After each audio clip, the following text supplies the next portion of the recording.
Now. Aha! All right.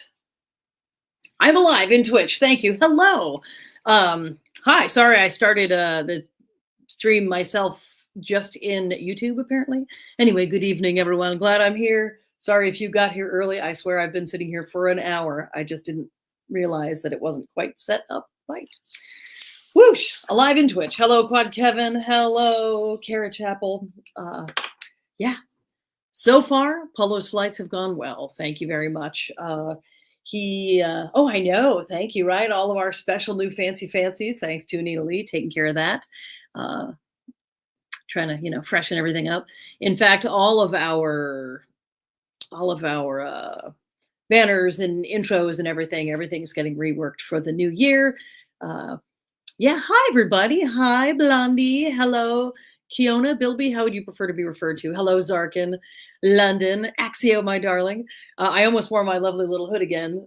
I was thinking of you, Axio, but it's just cool enough here that I decided to go for my big velvet coat instead. Yeah. So what's the news? Yes, Polo's flights are going well. He managed to get all the way across the ocean.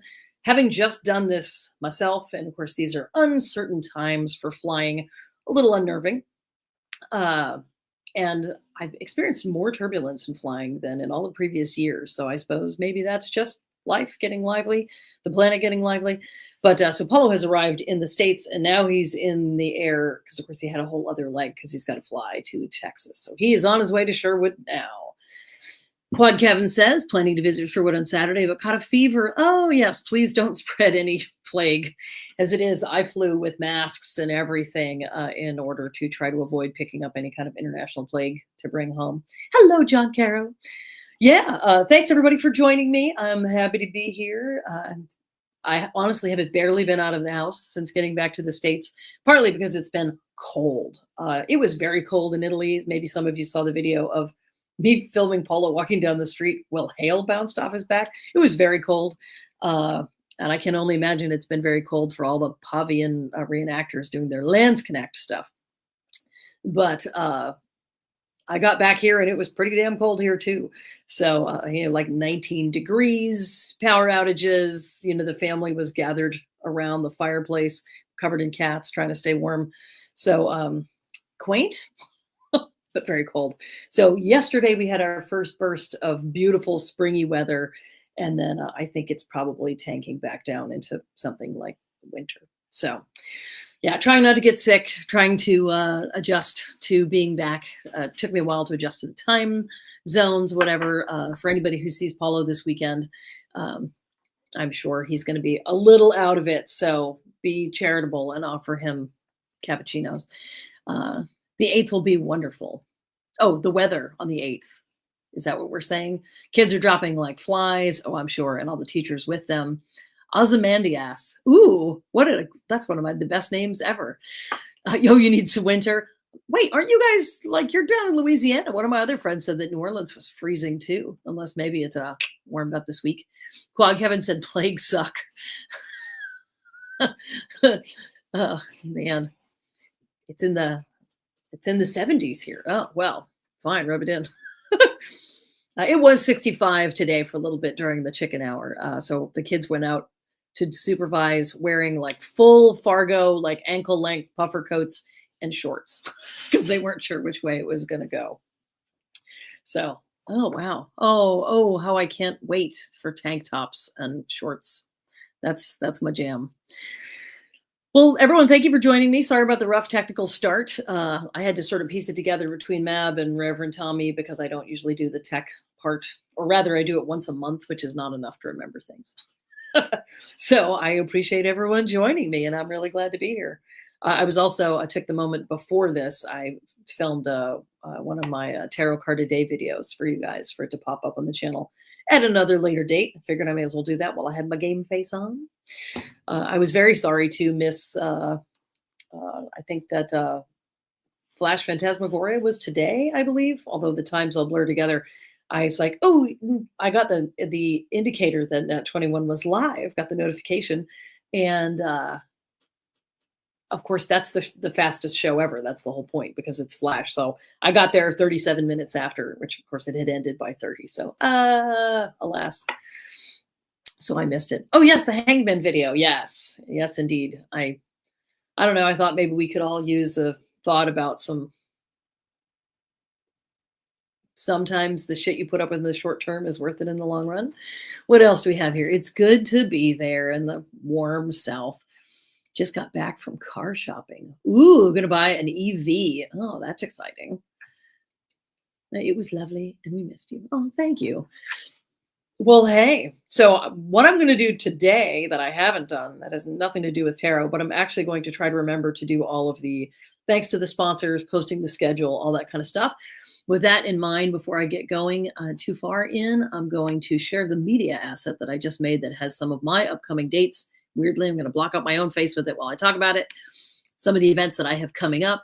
I am going to fly out to Mystify, to Tiny Girl Big Show's festival in Las Vegas, really just to be an asset. I'm going to usher, I'm going to push a broom, whatever they need me to do. But I want to be a resource for her because putting on events is a big deal. And when you are a little person with shallow pockets, of course, as many of we small time producers are, that's it's a big gamble. And so I know that she and her team have been working really, really hard. And to be perfectly honest, if I laid end to end all of the volunteer hours that other people had lent me and my events over the last 30 years, I mean, I have produced dozens of weekend long festivals, all of which ran on huge amounts of both staff labor and volunteer labor. And I have produced, I actually did the math, hundreds of like monthly showcases and that kind of thing.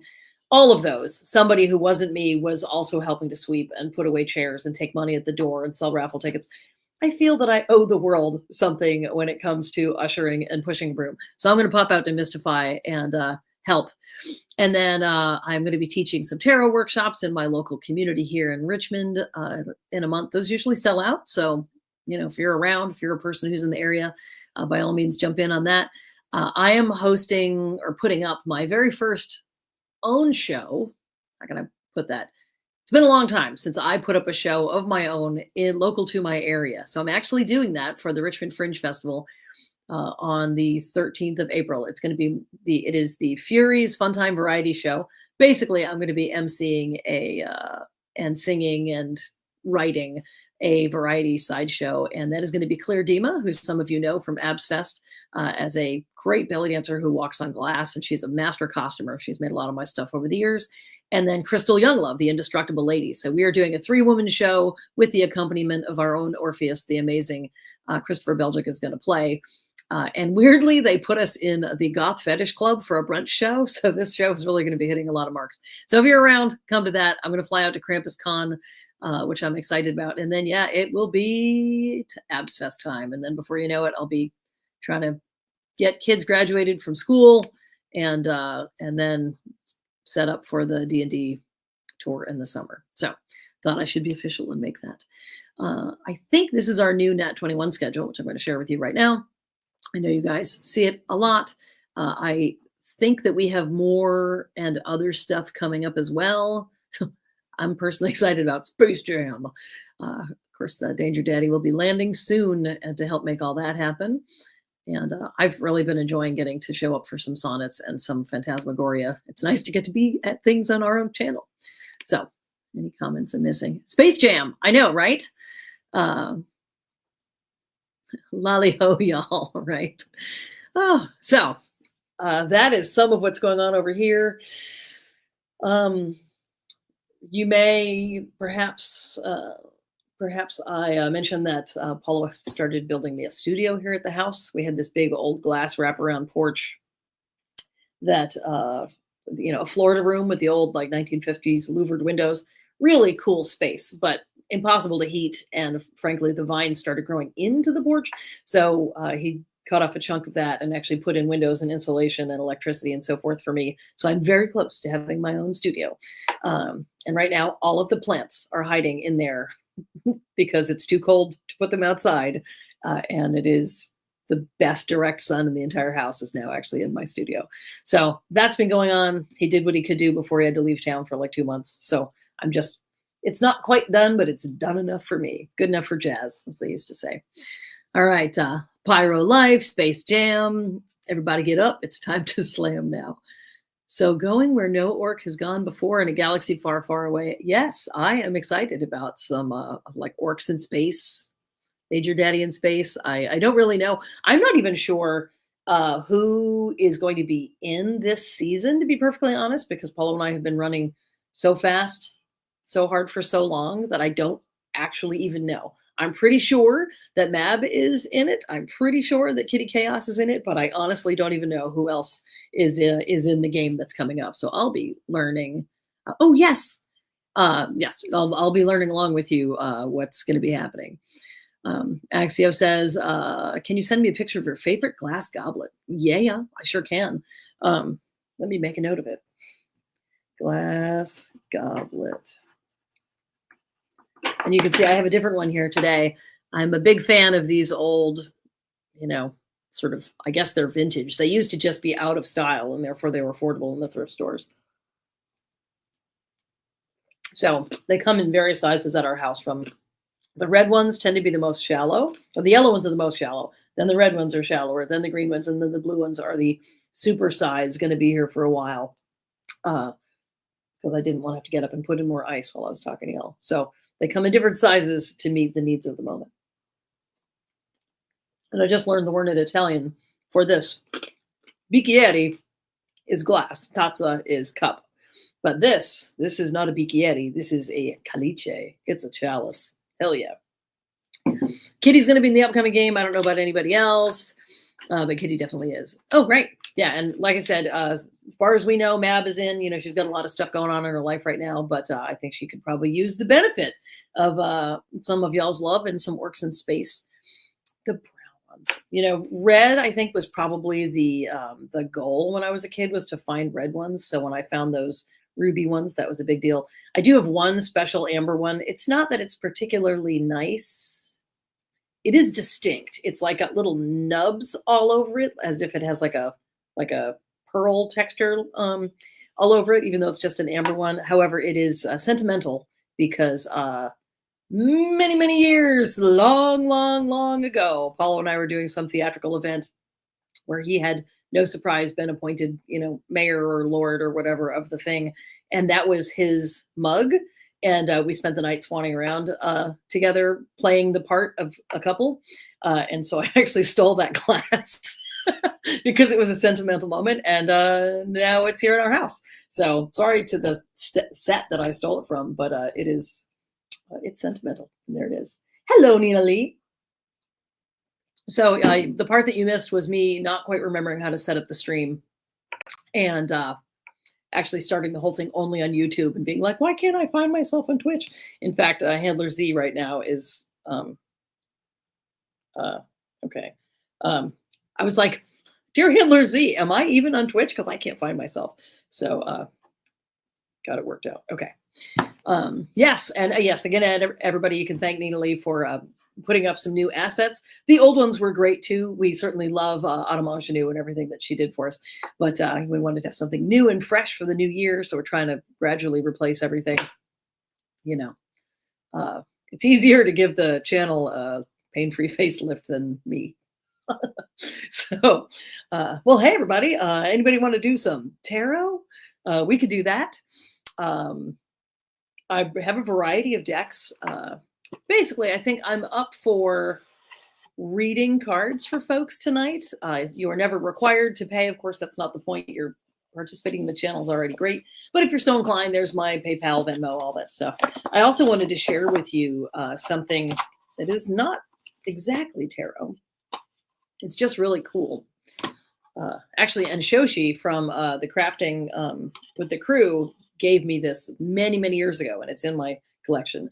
It is a set of cards called Upside Down Heads, Magic Heads, right? These are old postcards. I think they are probably from Matchboxes, maybe. And it is a long-term goal of mine to make some of these. But it's some of them are very labor intensive. So I just wanted to share them with you because this one you may be familiar with. Classic. So we see a sort of foppish, vaguely tentacular, but a foppish person. Ta-da! However, the other way around, Looks an awful lot more like a sort of tentacular goat with a big old beard.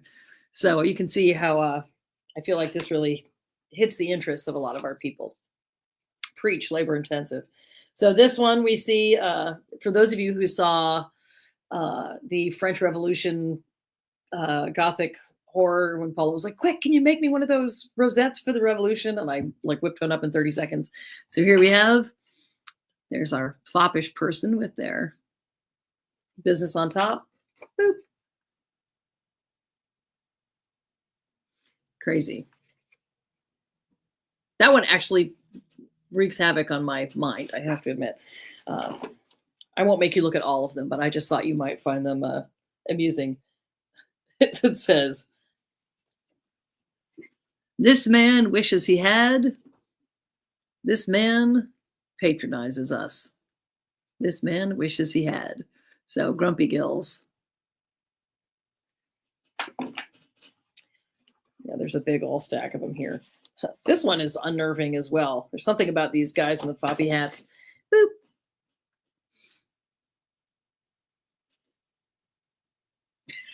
It's really, I mean, let's just face it. It's the strongly stated nostril in the chin that really makes it freaky, but it does work in both directions. That they managed to switch that eye out for just, neck rolls. It's life goals for everybody. What do we see? That was a fun game. So nice to Apollo playing in game instead of modding everything. And nice for him too, because it's, I mean, I've known that guy for 30 years and he's certainly not the life of the party because he's actually quite subdued and sober by nature when it comes to that sort of thing. But people often don't feel like there's a party happening unless they can get him in the middle of the shenanigans. Like somehow he just gets roped into everything. And so he's on brain detail all the time. So it's nice for him to have an opportunity to just be a guy. I don't even know where this one is going, but I suspect it has to do with a great big bushy beard. Let Polo play more. Yes, there you could start that as a perhaps a place where our vote in life will count. You see, some of these are really unnerving because the relationship between chins and double chins and whatnot, right? Sure. The grumpy face and the happy face. Yeah, I'm going to find something very cool to do with this concept. Not tarot cards, just fun. Although this one, I got to say, the nose in the middle of the forehead is a giveaway. To answer you, Douglas Blackwell, these cards were given to me by Shoshi Ruth, who is on our Wednesday Crafting with the Crew show. She's a actress and an all-around creative living in LA. She gave them to me. They're just ancient postcards. I think they were, Redstone Matchbox. Upside down heads. But they inspire me to want to make something in the future. Let me see if there's any other ones that are particularly worth. This one is very, this one's crazy.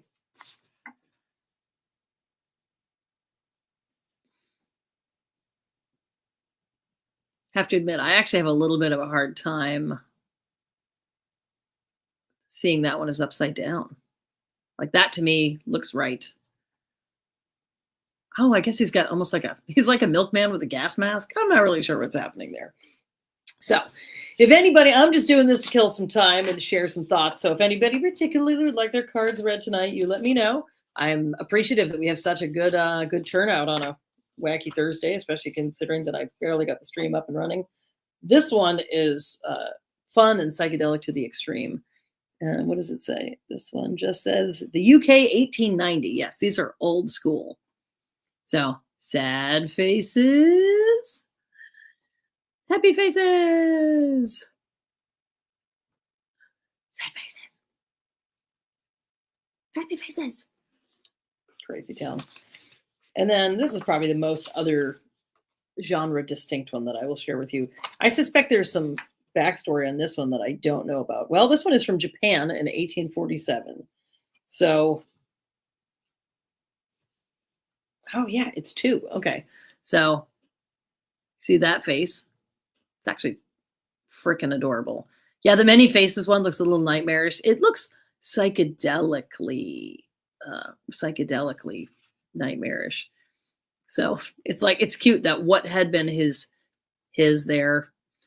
what had been their hair on the top of their head becomes like sort of a Nixon 5 o'clock shadow situation. And then we've got your Uncle Iroh here looking very placid and contemplative, staring down at the bulgy-eyed lass. And then looking a little more perturbed. So, anyway. Yeah, they seem to be, there's a picture of a Basque. It says en français, the Basque peasant and the old Alsatian. That one still to me just looks like does that look upside down at all? Oh, it does. He's looking up. Anyway, let me see. Read mine if you want. All righty. So I'm going to read for Blondie. I'm going to read for Evelyn. I guess I'll read for Evelyn first, and then I'll read for Blondie, who's got some specific school questions. All right. Thank you for going. Oh, here's one more fun one. This one is kooky because even though it was made in 1890, all these different iterations, it's got that wacky sort of Minecrafty pixelated like 8-bit guy right in the middle. Boop. So it'll take me like 3 years, but maybe some point we'll turn around and find we've got some Nat 21 merch. That is these guys. All righty. Setting you aside, let us get to it. I'm reading with the Rider-Waite deck, the classic, and this particular version of this deck. I am actually on Twitch as well, Douglas. I accidentally set this up to be just on YouTube at first, and then somebody helped me realize that's what was happening. So now we are actually on Twitch as well as YouTube at Twitch. What is it, Nina Lee? Twitch TV.net21 Adventures. I don't know. Somebody knows. Somebody will put it in the chat. Yes, this particular deck is a Rider-Waite deck that is quite old. It's from at least the 60s, which doesn't seem that long ago, and yet now it's actually almost 7 years ago. So while the artwork is far older, this particular one, somebody bought it on Haight-Ashbury in the 60s. Great. Thank you for posting that. All right, we're going to pull some cards for our friend here. And yes, I took my jacket off because I mean business. I'm actually, I'm dressed full Morticia tonight, all the way down to my toesies. Because as I said, I haven't been out of the house. And y'all gave me a reason to dress up.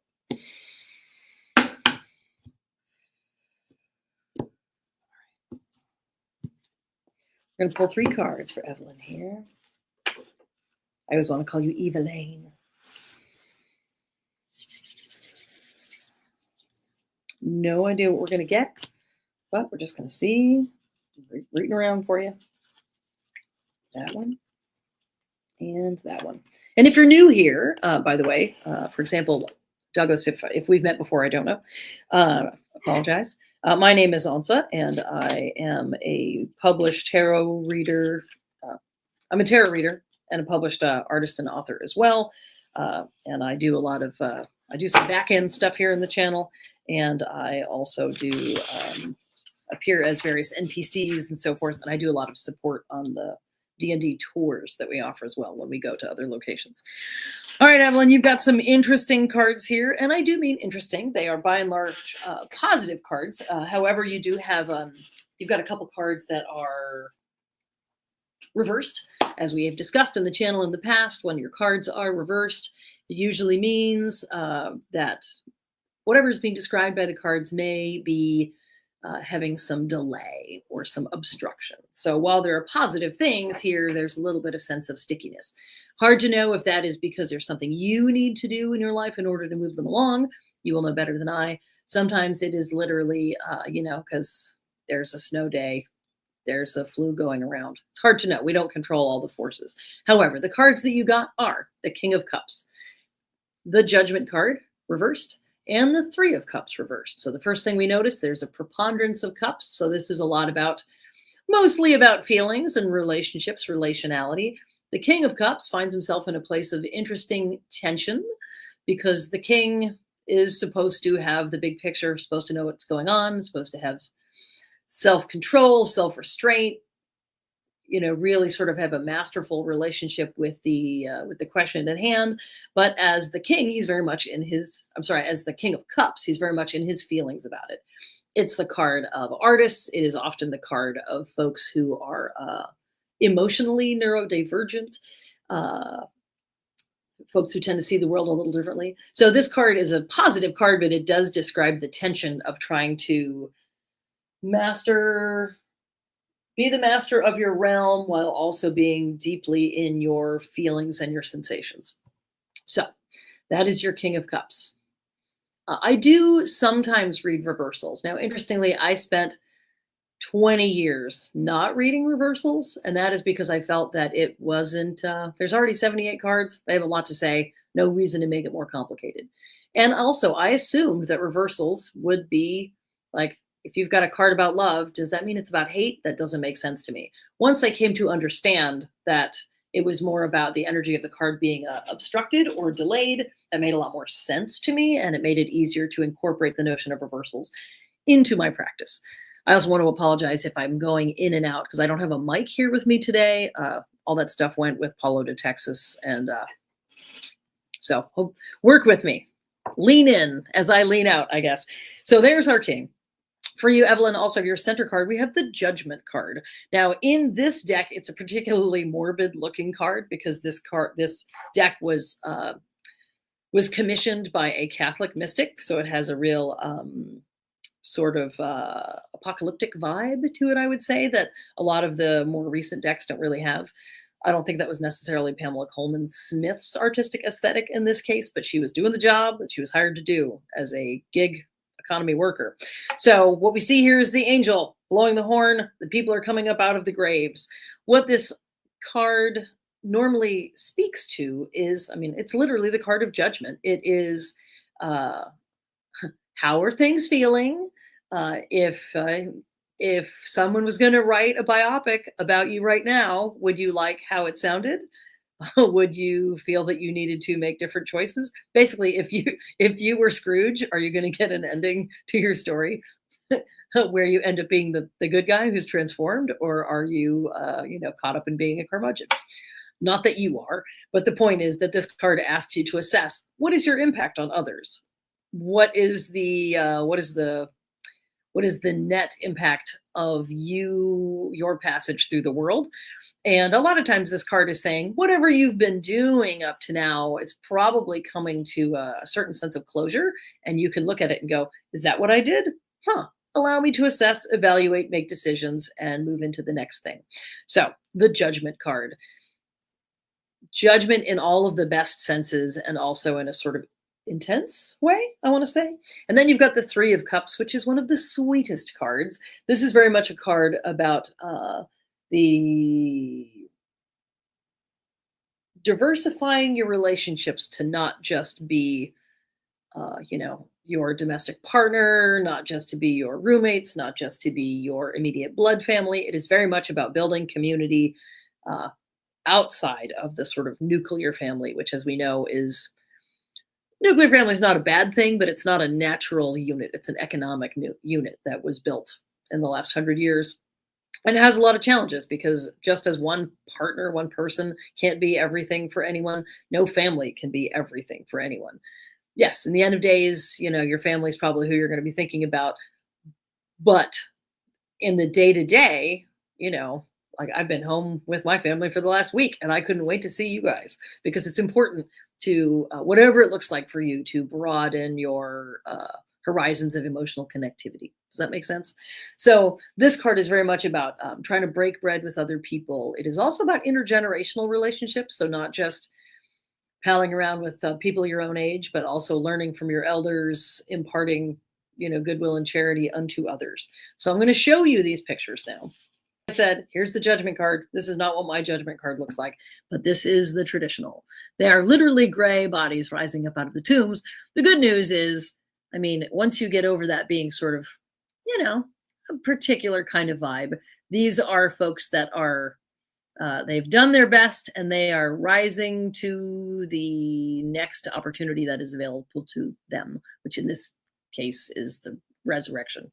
So this card describes wrapping it up, assessing how you did in one chapter of your life, and being ready to move into the next. Here we see our lovely sisterhood of three dancing around, waving their chalices about. They are literally out just having a good time. In my deck, this is people sitting in a garden with lemonade. But the idea is just to remember that your family is important, but it's not everything. In order to do that very important job, it's useful to expand your network. Now, because this card and the Judgment card are upside down, it suggests that perhaps maybe there's a little stuckness. Maybe there's a reason why you might be challenged in terms of reaching out and building those connections and getting ready to do the next thing. As a mother myself, I understand that can be complex because it's not all about you. And yet, for you to do that job, who are you going to be? You're 40 this year. Who are you going to be next? You get to decide. All of your cells have replaced themselves. What are you going to be? And here is your king. He's on a throne trying to look very solid and put together, and yet he's surrounded by waves. So the question is, how can you sort of be on top of it all when everything is moving and shifting? It may as well be shifting sands, right? So in a synopsis, I would say that these cards basically just are suggesting that you are in an interesting transitional place in your life. It's appropriate to do some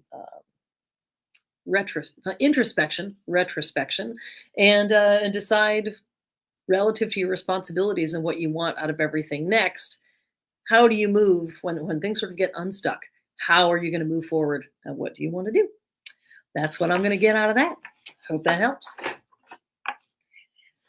Yeah, it's interesting to start to read reversals because they really can offer something. Sometimes, for anybody who actually reads cards, sometimes I don't, but I try to tell the cards beforehand that I'm going to or not going to. You are welcome. In other words, as I pull them, while I do not believe that the cards are sentient entities or anything like that, like I built my cards with my own hands, and yet the universe has a way of sort of rhyming poetically through the elements in our environment, right? Sometimes just, the funniest thing happens at the right moment. Cards can be like that. So I try to be like, hey, cards, I'm at a kid's birthday party. We're not doing reversals right now. And then I'll pull the card. Okay, so we are going back to my, hey, Sally, nice to see you there. All right, so we're reading for Blondie. They're moving me to second grade, a reading to know what I should be cautious of when going down 3 grade levels would be nice to know. Ooh, yeah, in that age, they're like practically larval, right? Okay, so this one is for Blondie. Thank you, everyone, for being here, spending some time with me today.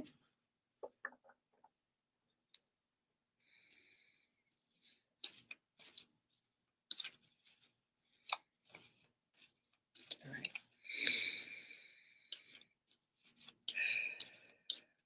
Now, if we were doing a reading, just me and a friend or client one-on-one, then I would actually have you tell me in real time, on a Zoom call or Google Meet or whatever, which card to pull.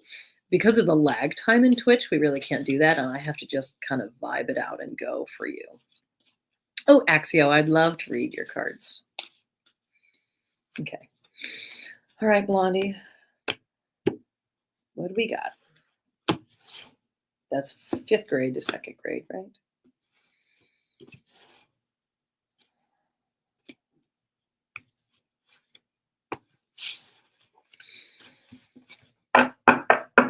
Okay. A funny thing about these cards, as old as they are, is they're sticky, and I don't mean that neither physically, like they're not covered in jam, and I also don't mean it like energetically. Sometimes cards are sticky. I don't know how else to describe that, but in this case, it's just a quality of the way that paper has aged because these cards are at least 10 years older than me. So they don't slide around the way that some more modern cards do, especially with the new super slick finish that some of them have. All right, Blondie.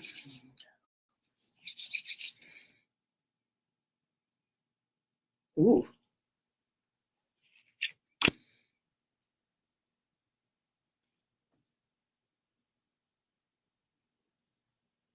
Come on. That first one was like a real clear zing. Okay, you'll do. One more. There we go. Okie dokie. Let's see what we've got, friend. Huh, the Hanged Man. Well, that's funny.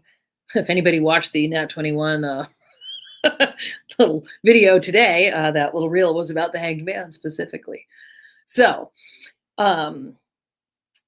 you've got the Hanged Man, you've got the King of Swords reversed, and the Queen of Cups. What I'm seeing at a first glance is this is a lot of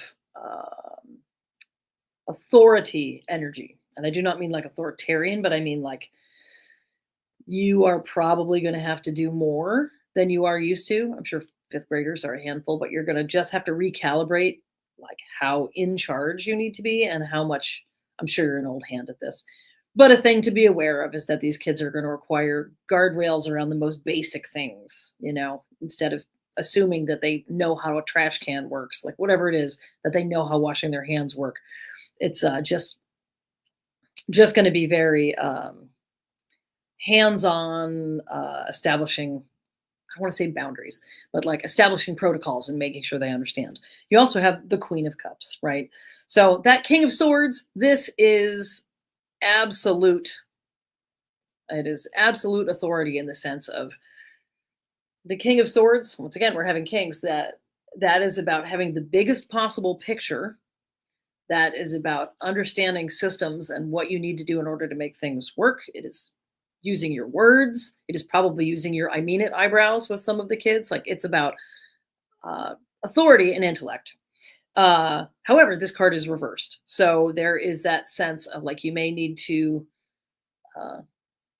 you will need to activate your inner systems hacker, but you are going to have to muffle that so that you don't scare the kids. I'm sure that you're very lovely with the kids and that's not the experience they would have, but I think you know what I mean. So there's this sense of like really needing to be in touch with, the trying to keep them on schedule, trying to keep them on the learning plan. Then the Queen of Cups is all about the feels. That is all about like, picking a kid up that has fallen down and bruised their knees in the playground, having a rough time at home, all of that stuff. The Queen of Cups is just pure, like selfless. I am willing and able to be here for you without taking my work home to the point where I can't function. So there's this interesting tension between him being like rules, authority, we know how it is, and yet we may kind of have to turn things on their head in order to make it work. And the Queen being like, come here, honey, let me help you with that. Now, I don't know this aspect of you, friend, but the Hanged Man always comes up to say, are you making meaningful sacrifices now because it's useful, because it's required, because it's part of the greater good as you understand it, or are you just in the habit of being martyred? Well, in this case, it's the job you've been given is to work with this demographic, but the Hangman is kind of all tied up, right? On the one hand, they can see things in a fresh new light. On the other hand, there's probably a sense of disorientation, basically. So I would say overall, this looks like a positive, like it's going to be a positive shift for you. Yay, Sally got home.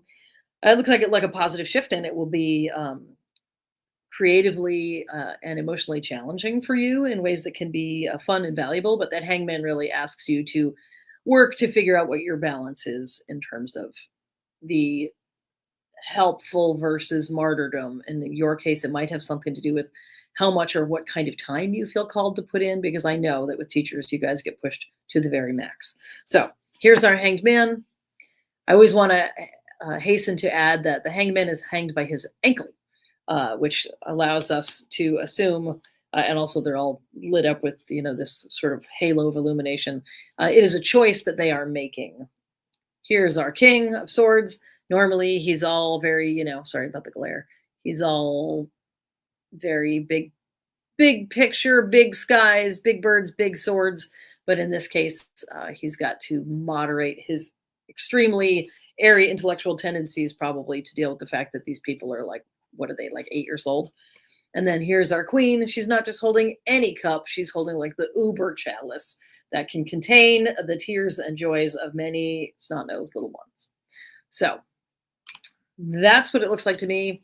Just know that it's going to be a lot of trying to renegotiate your work-life balance and your authority, your expectations around authority and emotionality.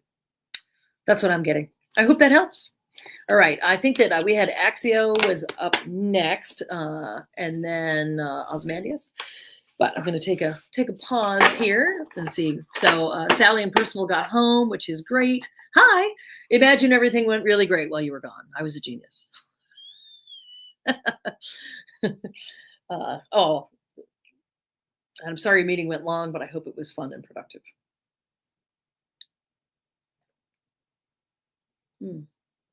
So I'm not going to make you play what's in Prue's cup. I'm going to tell you. As I said, I haven't been out of the house hardly at all since I got back to the States because there's been so much to do with my festival and everything. So I am having a tequila and tonic with creme de violette. Normally it would just be, gin and violet, but this is what I had. Because I would have to leave the house to go to the liquor store if I wanted to get anything new. So I'm just working my way through some post-holiday stuff. Hello, darling. I'm glad you made it. Yes, and so once I do Axio, then I will do Ozymandias. But what did London have to say? Insight on a past reading you gave me. I asked you to read for a work position I was thinking of interviewing for. I went for it but didn't get it, which was entirely my own fault for being unprepared. Looking back at the reading you gave me, the cards make a different kind of sense. Isn't like hindsight always 2020, right? So I wish that I could have read the cards to tell you to be prepared. That would have been nice. That's the part where you're always learning as a reader. So if anybody doesn't know, again, I've been a reader and a writer and artist and author and everything on tarot for a very long time. I started training in tarot when I was 21. I had a little lull in the action around the time that I moved to Virginia about 10 years ago because I was restarting my business, getting the kids acclimated to a new state, and to the point where I had people be like, "I saw your name in a tarot deck. Is that a thing you do?" Because I've never known you to even talk about it. So I had a couple years off there, to be real clear. I had very little time for introspection when the kids were younger, but I'm happy to be back in it with you now. And I have to say, I never run out of things to know. So there's at least several other people in the chat this evening who read cards, who are interested in cards, and there is no one way to do it. So I'm happy to answer questions and be a resource for you.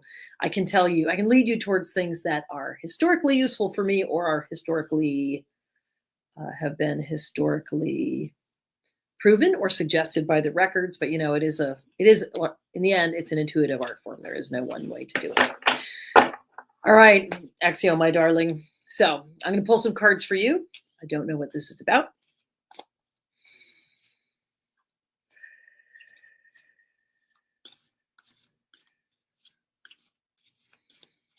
What we got in here?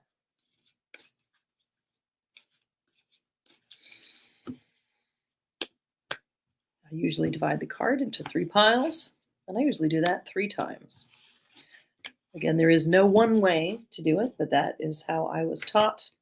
And while I am a rebel and a rabble rouser in many ways, question authority, I'm happy to do this thing to have a sense of continuity with my tarot peers. Okay. Okay. Let's see if we can get a little zing here.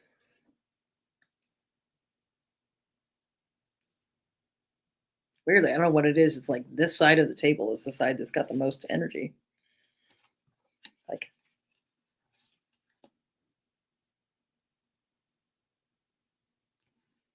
it's that one. Crazy.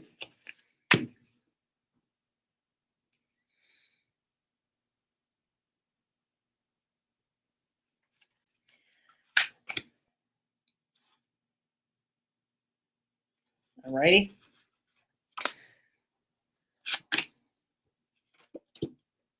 Pentacles, Pentacles, and Death. So that's exciting. You have got a 4, a 7. 4s are stable. 7s are all about evaluation. And then the Death card reversed, which suggests closure on some sort of situation in your life and moving forward and through towards change. Now, Pentacles, of course, suggests that whatever else is going on, that there's an element of the practical here. It's either about where you get your sense of security, whether that is money, whether that is your physical form and your health. I'm not sure, but that 4 of Pentacles is very much about counting what you have, essentially enumerating, making an inventory of what you have, figuring out what and when you need to hold things close in order to make sensible decisions moving forward. It also asks you, sometimes we all find ourselves as people who hold everything very close. And sometimes you need to, spare a little water to get the well running again, if you are familiar with that proverb, as it were. So, but it's very much about, you can see the body language of this person is like, what is mine and I keep it, which could be very much the advice you need right now in these uncertain times. 7s, again, are evaluative. We see here a person looking at their garden saying, is that all there is? Is that all there is to planting? Should I just keep hoeing? This card asks you to look at what you've got and say, is this what I meant to have? Is this what I thought I would have? Do I need to turn it under? Do I need to make soil amendments? Do I need to burn this whole thing down? 7s ask you to evaluate. So you've got enumerate, you've got evaluate, and then you've got the Death card reversed.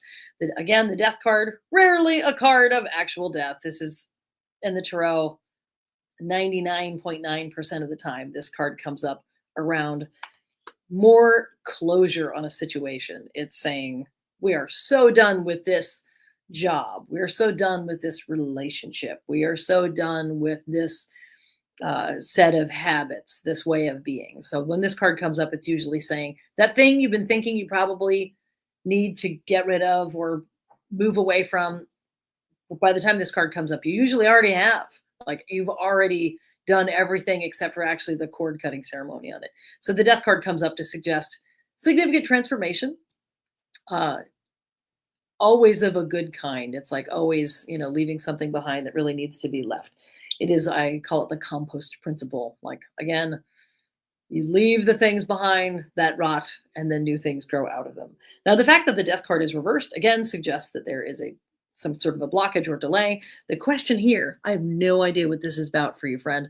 But given that there's this aspect of really looking around and taking care of business, money, health, it's gold coins and spell slots. Look around and do your evaluation.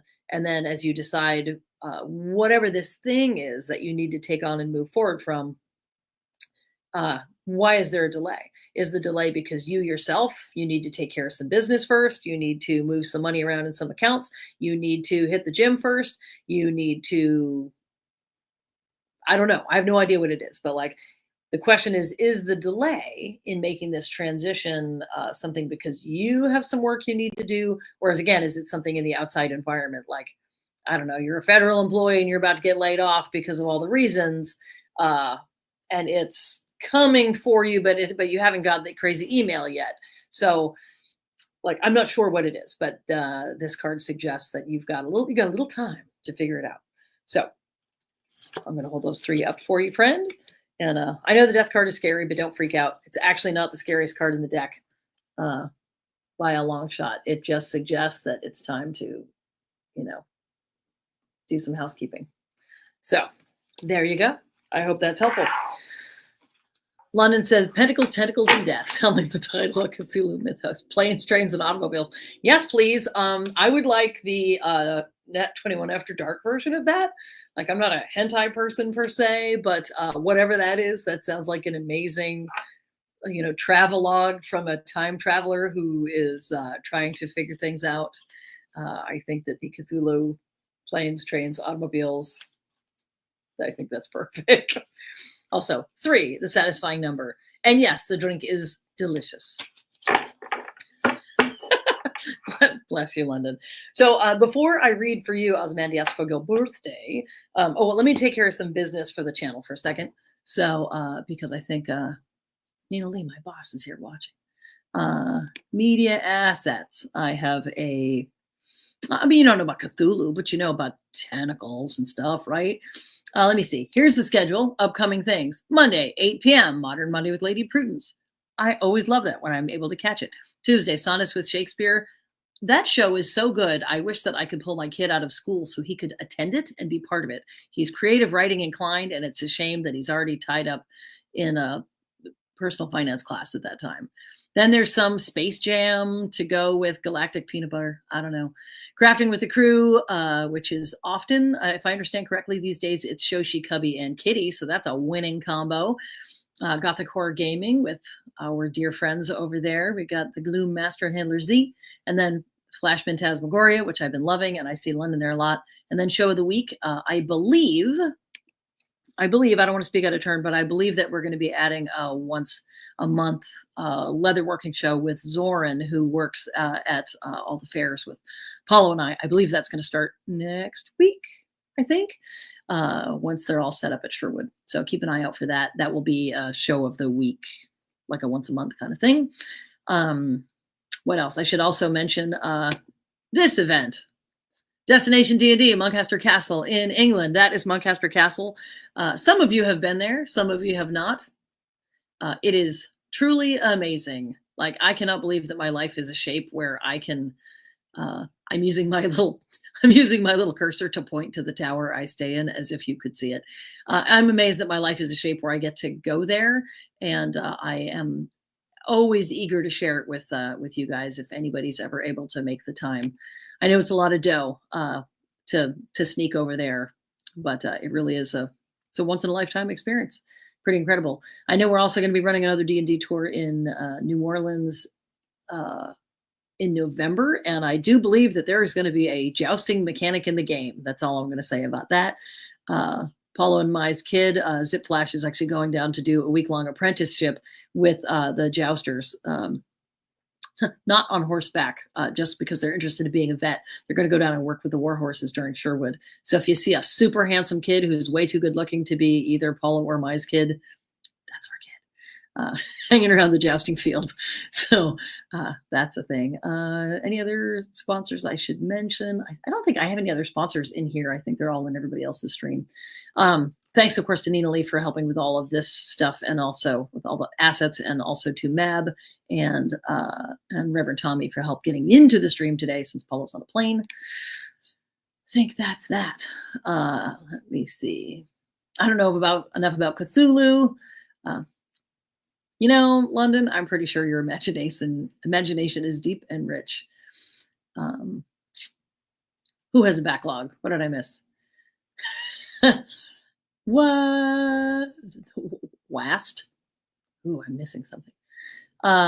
Destination D&D. Oh yeah, look. D&D stuff. Oh yes, leatherworker excitement. Absolutely. Dies happy. If you haven't seen any of Zoran's stuff that they make themselves, I think if you look up on the book face under the Spider's Mask, Masque, you can see they do like very beautifully colored and elaborately like leather stamping and tooling and all that stuff. Stuff that's big time. The pity I've only gone once in my lifetime. Yeah, it's pretty incredible. I'm gonna make it to New Orleans this year. Yay! Oh, that is great. Oh yes, you have a backlog, London. Okay, I'm caught up. We're gonna pull another round of cards. This time, Ozymandias, are you still here for your birthday? Let's talk about that.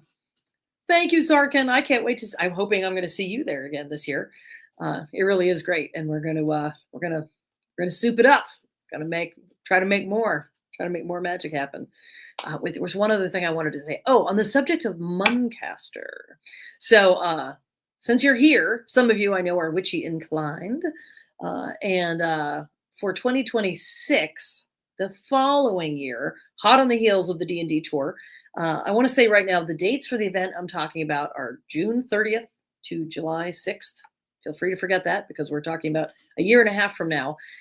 We are running a witchcraft tour to Muncaster. It is a Cumbrian witchcraft retreat with Byron Ballard, who is we did logistics on her tour, the Cornish Ramble, to take her group of folks to Cornwall, and that's where we met the wild ponies that made me feel like I was in a super magic fairy tale land.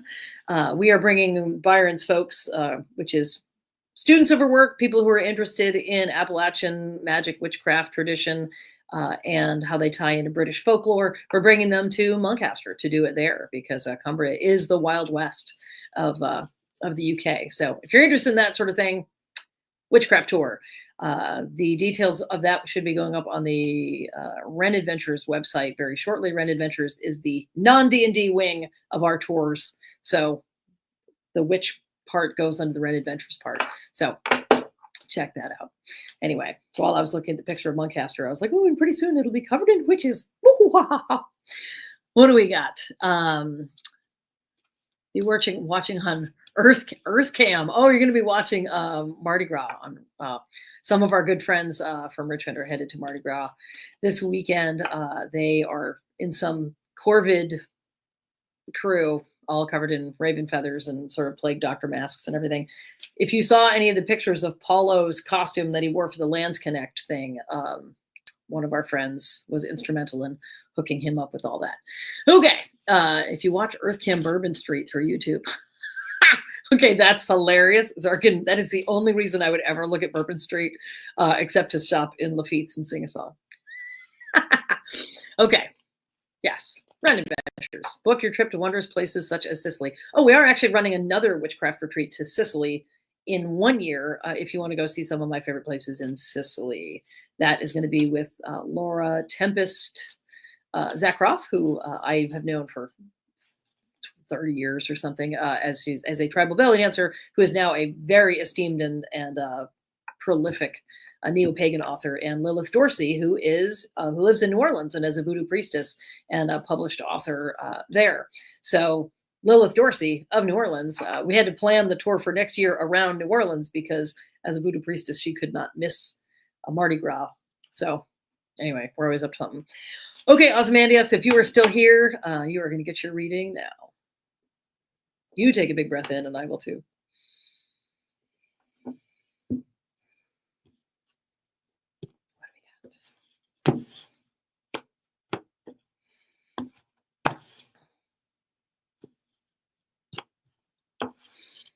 I am full of gas.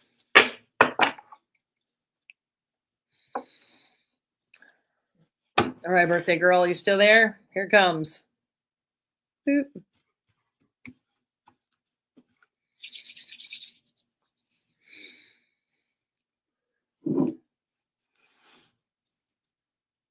Ooh, cards are instantly warm. Nice hit. Okay.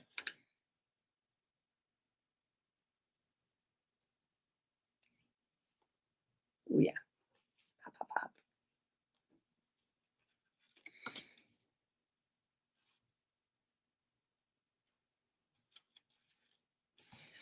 Okay. Well, that's exciting. Okay. What we have here, my friend, is a lot of wands. We have a preponderance of cards, as it were. We got the King of Wands.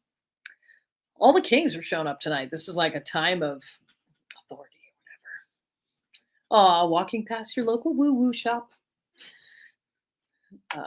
Well, I know that Lilith just came out with a book actually called Tarot Every Which Way from Llewellyn, I think. And then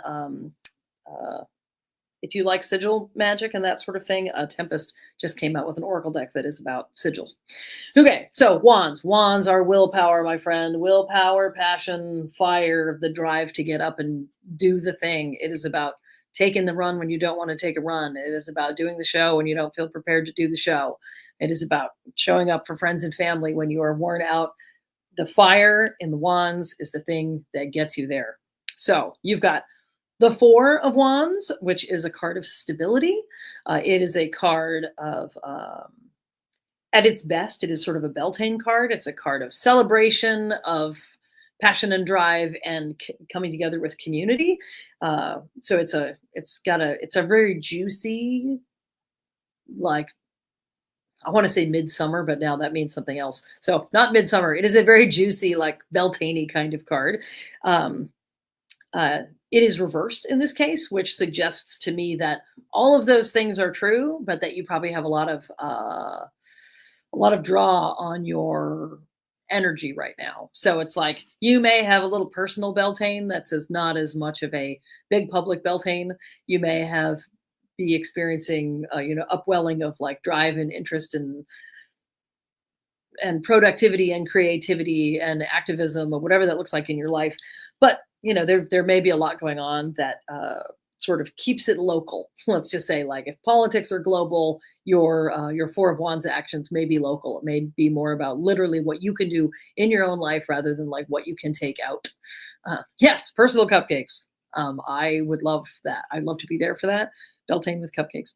Now, the King of Wands, again, all the kings are showing up for you guys tonight. They're like saying, we're currently living in we're having a revisitation of patriarchy, and you need to get your best doodly hats on in order to kick some ass. So the King of Wands, that is the person who is holding the torch and saying, come this way, gang, I've got ideas. Everyone is sort of lost in a dither. I'm the one who still knows how to build a spreadsheet and get people on and off a bus or whatever. So the King of Wands is saying, all right, allow me to provide. Having had my personal moment, now I need to function in some sort of leadership capacity, be that for a family, for a troop, for a business, in a community. You've got another four, actually. Again, fours are super stable. You've got the Four of Cups.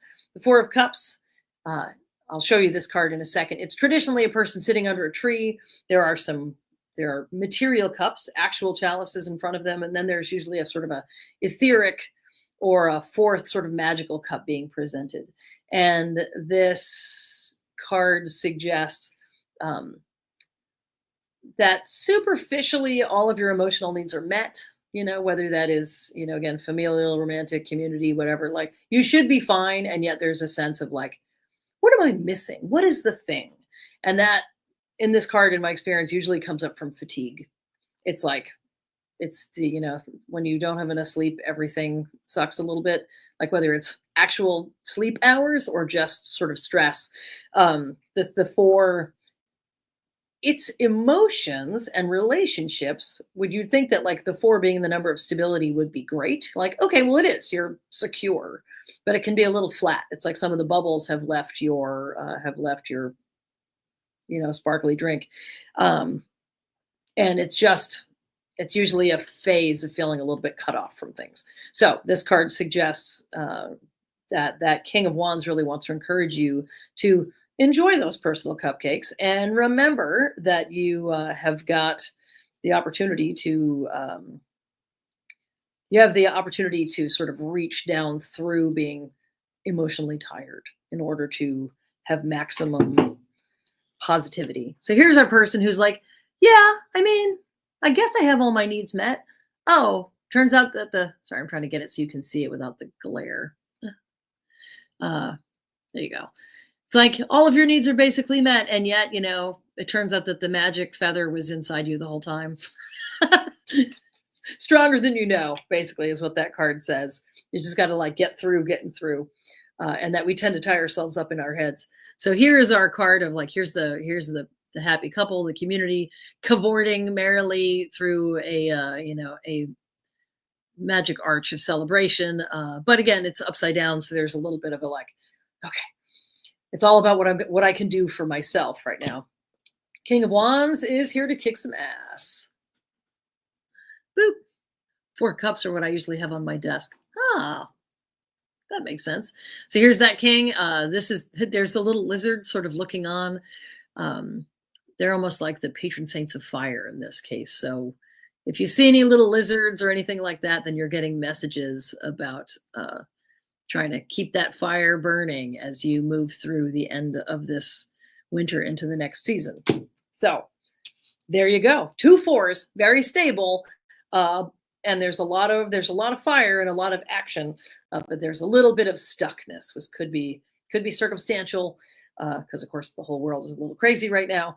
And there's this sense of basically you might be faking it a little bit till you make it while you are trying. There's nothing but lizards here. You're in Florida. Are you living inside that sweltering king of wands then? Because it's an omen on every street corner if they're falling out of the trees on you.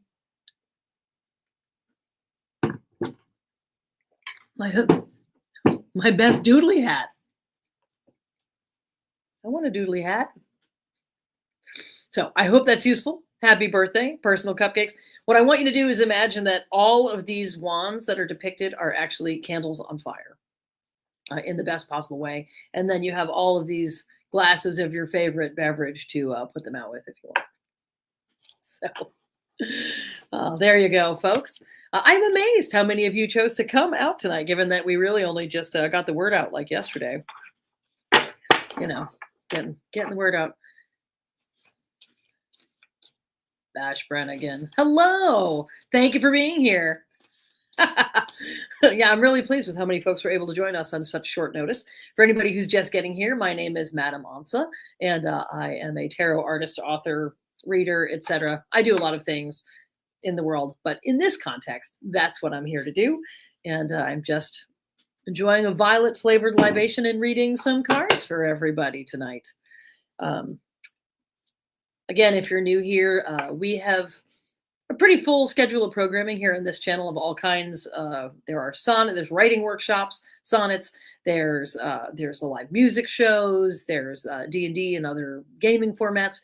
And then on Thursday nights, we have various members of the channel share something. And I am the last Thursday of the month gal. I am the tarot lady. So I think some of the other ones are, but we have crafting shows. We have, I don't even know. I think we're going to have a leatherworking show on a Thursday night. Oh, also, there will be an AMA and an Ask Me Anything with Paolo and I, Danger Daddy, on next Friday. So if you happen to be home, we've got Patreon Saints games, which is folks that support the channel get to play D&D with some of our game masters live on the channel with input from our audiences. So that's fun. And then our Tuesday night, our sort of big game is about to start again on Tuesday nights next week. So yeah, if you want to catch Paolo and I, we decided we were going to do the AMA while we were in the same place because he has all the good mics and light equipment with him. And that seemed to be sensible. So if anybody's around for that, we will be available to chit chat, answer all kinds of questions. Don't know what you want to ask about, but we do have all these tours coming up, including the witchcraft tours, the D&D tours. There's supposed to be a Tuscany tour next summer as well. We just personally did 3 different trips through various parts of Italy, doing things, the Lands Connect thing, the Milan thing. We were in Puglia. So if anybody has any questions about that kind of stuff, happy to just generally share some touristy information. Yeah, so I think that's it. Anybody else have any questions or thoughts before we conclude for the evening? Aw, I also love that this channel has grown so much. I wasn't sure that the channel was going to survive the post-COVID universe, because we had it in mind to do. And then, as an extension of life in the Ren Fair circuit, for all of the performers and everything. And then, but there was never time. And then COVID came and we had nothing but time. And we had 4 suddenly possibly never again employed adults trapped at home because we had 4 adults working in the arts here.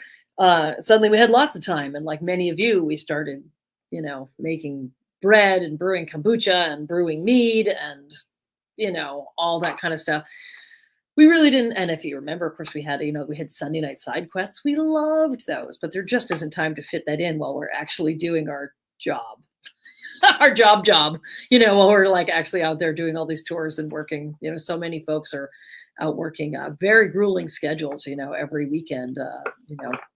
Um, not only do we have Ren Fair performers here, we have Ren Fair vendors and crafters. We also have, entertainment directors, cast directors for a number of different festivals. Of course, when we have Jacques on the channel, that always brings in a whole bunch of folks, some of whom I'm happy to say decide to stay and find out that we have a pretty little groovy community, all on our own.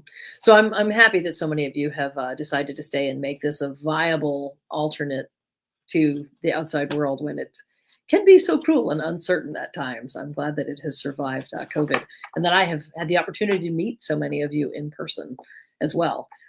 I don't know everyone, and there's 20 of you on here right now. I think I know most of you by face, but not everybody. So if we're ever at a fair, and I'm there, or at any event, or you come to the Burlesque Festival in Asheville or whatever, like, by all means, don't hesitate to come up and introduce yourselves. We're not such big celebrities that we can't go out to dinner and hang out. It's a real pleasure to get to do that. You're a fair volunteer. Yeah, it takes all kinds. It takes all kinds of different skills to make this place run. I'm actually trying to. It'll take a while, but I'm actually trying to get our kid to start running a little side quest. They play a TTRPG that is mech based. And of course, it's a younger demographic. Their peers are all, 18 and 20. So I thought it would be fun if they'd be willing to stream on here, but they're a little nervous. So hopefully we'll get them there over time. I'm not sure how to pronounce your name, Ashen Jackal. Could you like type it out for me phonetically so I know? I'm super new, but I really like the rare times I hunt y'all down. I assume that Leif is Larf. Yeah, I'm delighted to have you here.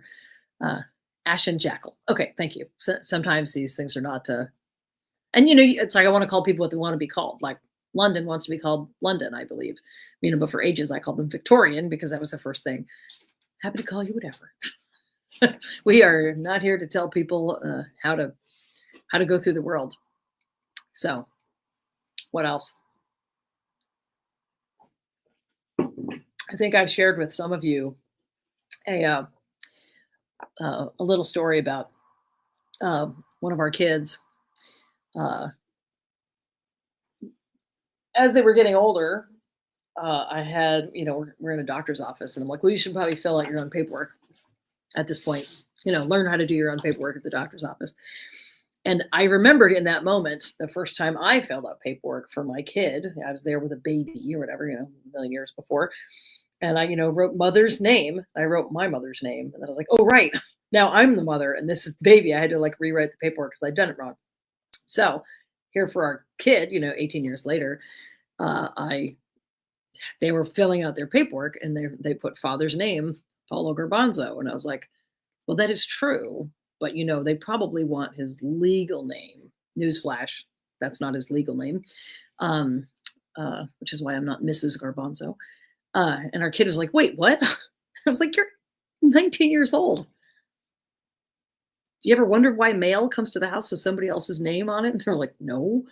And so we talked it out and was like, well, when I was born, I had a completely different name. My name was Lauren Davis when I was born. And through the many incarnations of my life, I have arrived at the name I have now. It wasn't like a big flashy move. It was just a gradual evolution into the person and the life I have now. Right.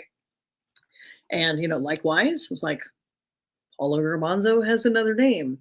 And I started pointing out all the different people in our lives who, they have a stage name, or they have a name they live by, or they have a dead name we don't use anymore, or whatever, all these people whose names have evolved. And I was like, okay, so do you understand? And I was like, did you learn anything today? And he said, yeah, all my parents are liars. That was his takeaway. Padre Gajinka, yes. Popo Gabobo, not his real name. So anyway, so I'm a big fan of you know what, you should get to pick your name. You get to pick your gender. You get to pick your fucking identity.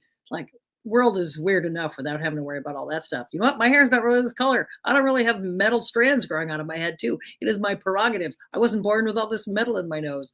I get to do what I want. It is literally some of the only things in the world I can control is what I do with my body, what I do with my name and my identity. I can't control the economy. I can't control the politics of the world. I can't control whether glaciers are melting. This is almost the extent to what I can control. Please let me have that, right?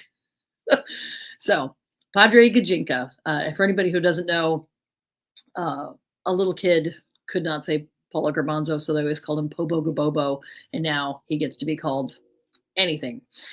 Speaking of personal page keeps popping up as a friend you may know on the Book of Faces. Yeah, that's great. That's me. I'm a friend you might know. Evelyn is my pseudo name. Right. She's part of you now. Exactly. And, both of our kids, because of, many of you know, because, thousands and thousands and thousands and thousands and thousands of people see Polo's show every year. I never wanted anyone to know their legal names because it'd be so easy to figure it out and roll up in a kid's school and be like, hey, I know your dad. In fact, I know every line of his show. Get in the car, kid. Like, it's weird that we live in a world where that's a concern, but like we just gave them, or actually they picked pseudonyms when they were like 5 and they lived with them until they were, 18 or 19 and able to make their own decisions, which is why our kids are named Zip Flash and Dr. Freaky. They have other names, but, it was important to give them some privacy and, safety as young people. Paulo's name works like Benadryl Cumberbatch. There are only 2 people in the world. Right. You know who you mean, who it means. Pibble Gabibble, I've also been called Anka O'Reilly. I know who Anka O'Reilly is. It's just Ansa O'Leary through the weirdness filter. It's fine. Yes. Well, thank you, everybody. I hope you had a good time tonight. Again, not required, but I should mention that there's my tipping information if anybody wants to do that. I wouldn't honestly jump into my Patreon right now because I've been so busy. I haven't done anything with it in like a year. But all my other stuff is jumping. And, right, I should boop the booper. Nat 21 schedule, boop, all of these things we do. All of these things are coming up. Here's a funny picture of me that's still in there. Boop. The power of wigs, people. The power of wigs. Here's my. Is that? Yes. Here's my upcoming. Nope. Yes, my upcoming shows. I'll be helping out with production in Nevada in like a week or 2. I'll also be at Sherwood, not this weekend, but next weekend in Austin. Then I'm going to be coming home to do some workshops and mount a 3-woman sideshow themed on angry Greek goddesses. Then I'm going to fly out and do Krampus Con and hopefully sell those people a whole lot of Krampus related ornaments. Root me on when it comes to that, because that's a big stretch for me, is to fly all the way over there. And then it is my Burlesque and Sideshow Festival, which is in its 16th year. What? If you happen to be at that, I know Evelyn might be there, and maybe the Sirocco's. If you guys are there, Paolo will be performing on Thursday night and Friday night, and then driving all the way across Tennessee to be at Nashville the next morning. So should you be there and you want to try to catch him, then Friday would be your last chance to do that. Also, Timon, if you are familiar with the Tennessee Ren Fair, Timon does the knife throwing show with Giacomo, Paolo's tour partner. And Timon is a sword swallower and a European style street magician. Very interesting. So they will, Timon will also be there Thursday and Friday. So, and actually on Friday night, if you're a person who goes to the Sherwood Fair, where Paulo actually has a stage assistant, that is Verona Lee. Verona Lee is going to be doing burlesque in the Friday show at the Burlesque Festival. So if you want to see people from Austin in Asheville, North Carolina, have I got a hookup for you? So, because it's just a very small world. Let me see. My daughter calls Paulo Paolo. Yeah, that works. Paolo. That's really honestly how Italians say it. They don't say Paulo, they say Paolo, because you say every syllable in Italiano. if I didn't mention this already to you guys, when we were just in Milan, I barely understood a thing. I was quite humbled because I do pretty well in southern Italy for a given value of like I can talk to people in restaurants and hotels and taxis and stuff. I work hard at it and I do okay. But in Milan, I was like, I didn't understand anything. The dialectical difference from the south to the north was that great that I felt like I was in an Italian adjacent country. But however, the word Paolo I still understood. Will I be at NJRF? Yes.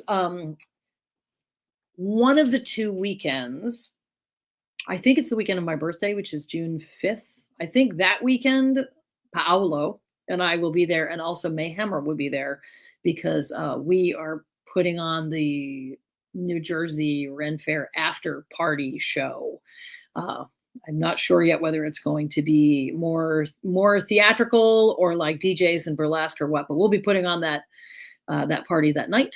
And it is my birthday weekend. So I know New Jersey is 2 different weekends, and I will not be at both of them, but I will be at one of them, which honestly, now that you said that, I should have put that on my little list of upcoming events, but I couldn't remember. I'm only trying to get so many things out there at a time. Thank you very much, Sally, for calling it to my attention that I need to update that document to include that event. And I'd be very excited to be there with May. As you remember, a couple years ago, I was there with May as well when we had our great pictures taken with Kitty and Mab and me, and Carmel was there. And I got my picture taken as Lady Thecla standing with that cow. There's a beautiful cow there, and I was dressed as a Minotaur and getting my picture taken with the Minotaur, as a Minotaur with a cow. Honestly, a highlight for me of the Ren Fair. Seeing you guys was also great, but that was pretty cool. I will tentatively say yes, Sir David Percival. Like, of course, we want to eat dinner with you guys as long as our schedule permits. Otherwise, I'm going to be like, love you. Can you just bring me dinner because I'm getting set. I'm getting ready for this show tonight. But hopefully, yes, we can do that. So pencil it in as a plan until, this plan collides with reality, as the strategists say. All right, folks. Well, it's been an hour and a half. You've been very entertaining. I read cards for at least 4 people, so I hope that was worth your time. I'm so grateful everybody came and hung out. It's always a pleasure, and a special thanks to Quad Kevin for letting me know that I actually needed to get on both platforms. That would be great. Oh, Kara, would you be willing to bring dinner for us?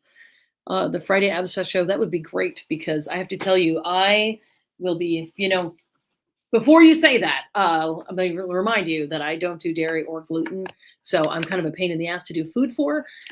But if you're down for that, on Friday night, there's going to be me, Paolo, Verona Lee will be there, and May Hammer is also in that show that night. So that's 4 Nat 21 people that are going to be there Friday for Abs Fest. And the doors open at 7, so we're pretty much locked into that venue from like 5 o'clock on. So there's no hope for dinner for me unless you decide to bring it, which is no pressure. It's very sweet of you to offer.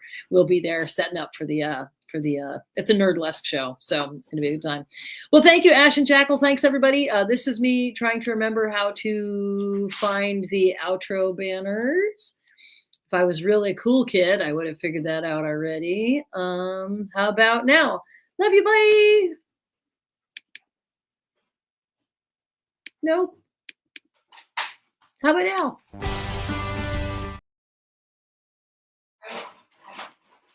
I'm trying to